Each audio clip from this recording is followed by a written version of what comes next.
তো দেখে নেওয়া যাক যে প্রশ্নগুলি কেমন রয়েছে।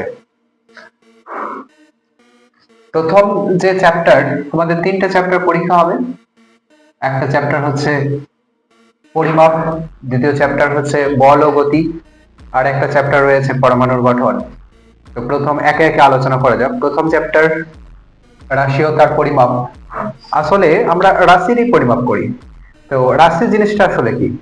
রাশি হচ্ছে পরিমাপযোগ্য যে কোনো প্রাকৃতিক বিষয়, অর্থাৎ যেগুলোকে আমরা পরিমাপ করতে পারবো সেগুলোই হচ্ছে রাশি।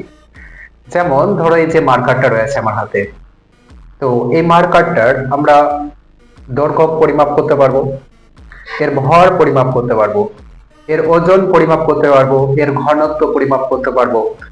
যে জিনিসগুলো পরিমাপ করছি সেইগুলো হচ্ছে রাশি। অনেকের ভুল ধারণা আছে, ভাববে যে মার্কারটাই হয়তো রাশি, কিন্তু মার্কারটা কোনো রাশি